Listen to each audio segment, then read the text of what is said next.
सफलता मिले या ना मिले ये तो मुकद्दर की बात है। सफलता मिले या ना मिले यह तो मुकद्दर की बात है। हम प्रयास ही ना करें यह तो गलत बात है। आइए स्वागत करता हूं आपका उत्कर्ष एकेडमी पचोर के यूट्यूब चैनल पर और जीएस विथ ब्रश सर एक कैप्सूल सीरीज में आज पढ़ेंगे पीएच पैमाने या पीएच स्केल के बारे में। क्या होता है पीएच पैमाना, किस प्रकार से एग्जामों में इससे प्रश्न आते हैं, उन सभी बातों पर चर्चा करते हैं, कोशिश को आगे बढ़ाते हैं। और आज का जो टॉपिक है वो है पीएच स्केल, पीएच पैमाना। पहले बेसिक जानकारी इसकी समझते हैं, पीएच पैमाना होता क्या है। तो बात करेंगे पीएच पैमाने के बारे में। पीएच पैमाना जिसे पीएच स्केल के नाम से भी जाना जाता है, तो वह पैमाना या वह स्केल जो किसी विलयन की अम्लीयता या क्षारीयता को प्रदर्शित करने का कार्य करता है। कौन सा पदार्थ अम्लीय है और कौन सा पदार्थ क्षारीय है, इस बात को बताने के लिए पीएच पैमाने का प्रयोग किया जाता है। पीएच पैमाने की शुरुआत या पीएच पैमाने का आविष्कार सोरेनसन नामक वैज्ञानिक ने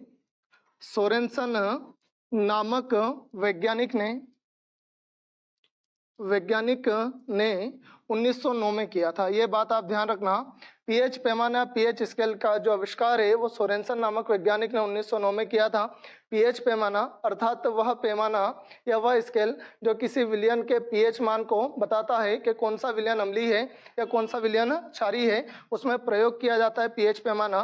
पीएच पैमाने में एक शब्द आया पीएच। पीएच का फुल फॉर्म रहता है पोटेंशियल ऑफ हाइड्रोजन, अर्थात किसी विलयन में H धन आयन की सांद्रता कितनी है यह बताता है पीएच पैमाना। और उसी के आधार पर उस पदार्थ के नेचर या प्रकृति को दर्शाता है कि पदार्थ अम्लीय होगा या क्षारीय। तो आइए शुरुआत करते हैं, पढ़ते हैं पीएच पैमाने के बारे में पॉइंट टू पॉइंट कुछ बातें।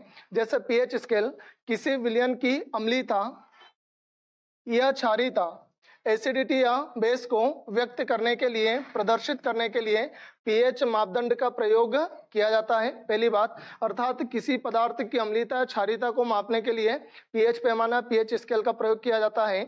सोरेनसन ने, यह वैज्ञानिक का नाम है, सोरेनसन ने 1909 में पीएच स्केल दिया था। पीएच पैमाने का आविष्कार सोरेनसन ने 1909 में किया था।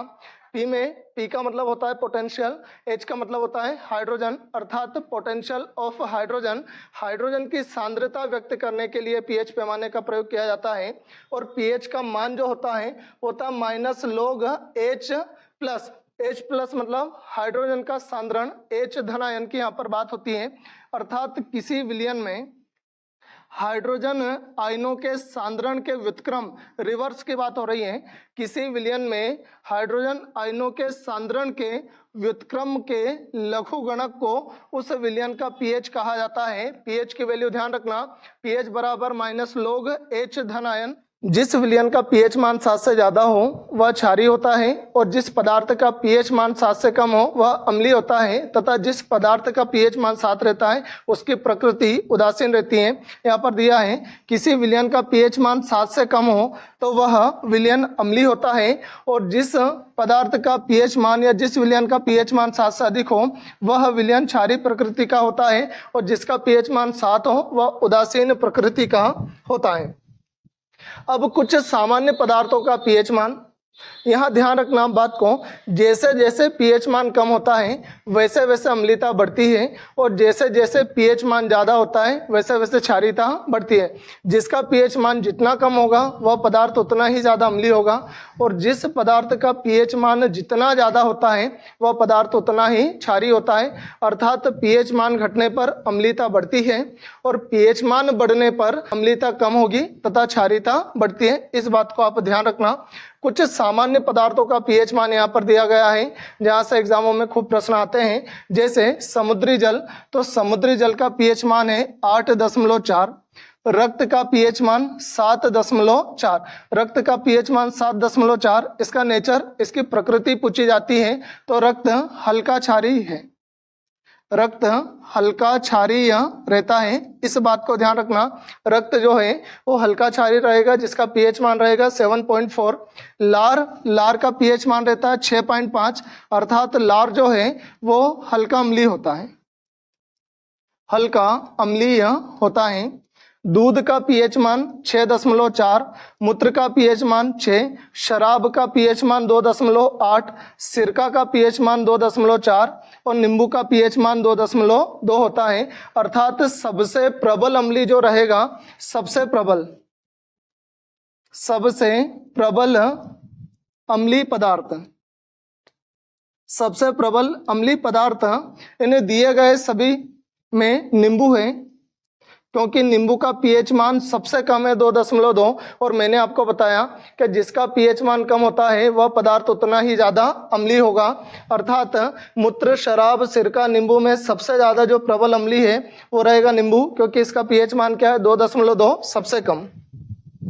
अब और कुछ पॉइंट पे चर्चा करते हैं। हमारा शरीर 7 से 7.8 पीएच परास, इसकी जो रेंज है हमारी बॉडी की रेंज, उसका पीएच मान 7 से 7.8 के मध्य होना चाहिए। यदि इससे ऊपर या कम रहेगा तो फिर दिक्कत हो सकती है। हमारा शरीर 7.0 से 7.8 पीएच परास के बीच कार्य करता है। जीवित प्राणी केवल संकीर्ण पीएच परास में ही जीवित रह सकता है। अर्थात इसका पीएच मान जो है वो यहाँ पर 0 से 7.0 से 7.8 के मध्य ही होना चाहिए। यदि इससे कम या ज़्यादा रहेगा तो फिर दिक्कत हो सकती है, व्यक्ति सर्वाइव नहीं कर पाएगा, वो जीवित नहीं रह पाएगा। अगला पॉइंट, वर्षा के जल का पीएच मान 5.6 से कम हो जाए। यदि जल का पीएच मान, वैसे सामान्य जल का पीएच